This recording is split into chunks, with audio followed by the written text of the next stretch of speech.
The Adventure of a Kite. One evening, when Mary, her mamma, and Willie had all taken their seats near the window, and the story was about to begin, Mary reminded her mamma of a merry adventure that she had mentioned as having happened when she and her brother and Master White went out to fly their new kite. "Do, mamma, tell us about that," said Mary. Her mamma said she would, and after thinking for a few minutes to recollect all about it, she began.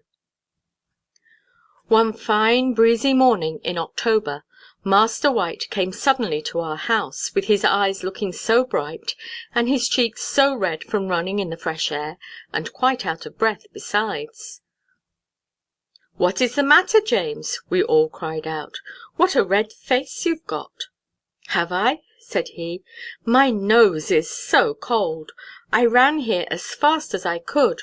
There is such a beautiful breeze for a kite. Come, both of you, and let us fly the kite high up in the blue sky. Come, as many of you as can, and this day you shall see what a kite can do." Up we all jumped, the kite was brought down, and away we all started into the meadows, running nearly all the way, and James White never ceasing to talk of the wonderful things he intended the kite should this day perform. We arrived in a large grassy meadow, sloping down to a low hedge. Beyond the hedge was a very large field, and beyond that field another large field, which had some high trees at the farthest end. In the tops of these trees was a rookery. We knew these trees very well, because we often used to walk that way, partly because it was a nice walk, and partly because an old woman, whom we were all very fond of, kept an apple and gingerbread nut stall under the largest tree. However, as I said before, these trees were a long way off, 2 whole fields. More, 2 whole fields and all the meadow. At the top of the meadow, near where we stood, there was also a high tree, and at the foot of this we laid down the kite. "Oh, James," said my brother, "do you think we shall be able to make the kite fly as high as the tree we are under?" "As high," said James White, "6 times as high at the very least." We now carefully unfolded the tail and the body of the kite, being very particular to undo all the tangles near the tassel, which made quite a bunch. But he brought it out perfectly. One end of the ball of twine was now attached to the body of the kite. He then raised it up with the right hand, holding out the tail in 3 great festoons with the left, and in this way walked to and fro very uprightly and with a stately air, and turning his head in various quarters to observe the direction of the wind. Suddenly he dropped the tail upon the ground, and lifting up the kite with his right hand in the air, as high as he possibly could, off he ran down the meadow slope as fast as his legs would carry him, shouting all the way, "Up, up, up! Rise, rise, rise! Fly, kite, in the air!" He finished by throwing the kite up, continuing to run with the string in his hand, allowing it to slip through his fingers as the kite rose. The breeze caught the kite, and up it went in fine style. It continued to rise rapidly, and we ran to and fro underneath, shouting all the time, "Oh, well done, James White, and well done, Kite!" By the excellent management of James, the kite rose and rose, till we all said, "Oh, how high! How wonderful!" And then James White said he was satisfied. Now you are all to recollect that this kite was very large. In the story I told you in summer, where the making of this kite was described, you remember that it was said to be as tall as James White himself, and of course very much broader. The consequence was that this kite was extremely strong.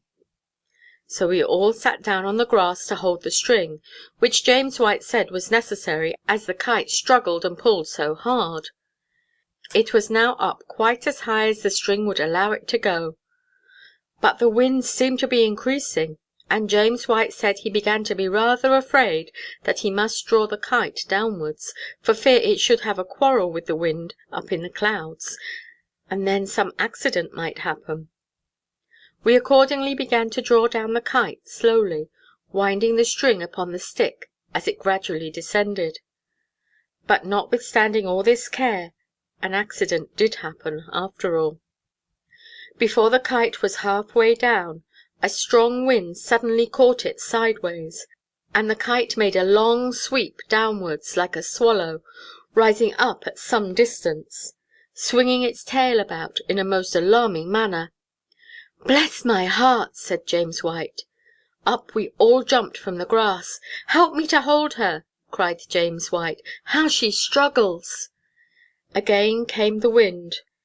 Again the kite made a sweep down, and rose up again, as if indignant; then shook her tail and wings, as if threatening to do some mischief; then made a quick motion to the right and a dance to the left; then made a very graceful curtsey, deep down, as though she was very politely saluting the wind; but suddenly rose up with a sharp jerk, as though she had spitefully altered her mind, and the next moment made a dart first to the right and then to the left, and continued to do this till James White said he was sure something must happen.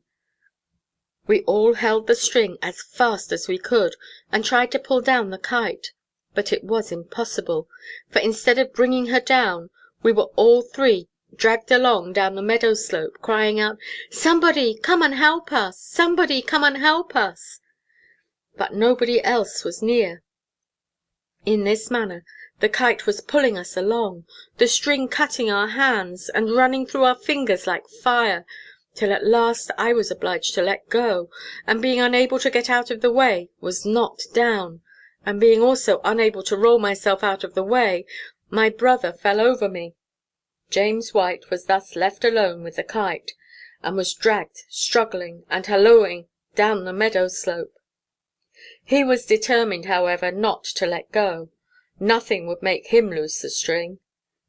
He was determined not to be conquered, but before he got to the bottom of the slope, the string of the kite broke about half–way down, and up sprang the kite again towards the sky, taking its course over the meadow towards the great field beyond. We all three followed, of course, as fast as we could, staring up and panting, and not knowing what to do. The kite continued to fly in rather an irregular manner over the first great field. It then made a pitch downwards, and several tosses upwards, and flew straight over the second great field, in the direction of the high trees. "Oh, those trees!" cried James White. "It is flying towards the trees!" He was right. The kite did fly directly towards the trees, as James White said it would. Just as it arrived nearly over those trees, it made a great pitch downwards, right into the top of the largest tree, and completely knocked over one of the rooks' nests that was built there. We came running up as soon as we could, and then we saw that it was the very tree, at the foot of which was the stall of our dear old woman, who sold apples and gingerbread nuts. "Make haste!" cried she. "The kite is safe among the boughs. I can see its long tail hanging down. But do look here! The kite has made us a present of 5 young rooks. 2 are fluttering among the golden pippins, and 3 are hopping and gaping among the gingerbread nuts." James White scarcely looked at the rooks. He said he had more important business to attend to. He took off his jacket, and immediately began to climb up the tree.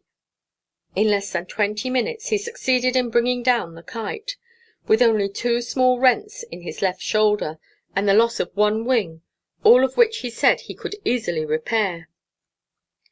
We took the 5 young rooks home with us, and had great amusement in rearing and feeding them, and as soon as they were old enough, we took them out into their native fields, and let them fly directly under the tree where they were born.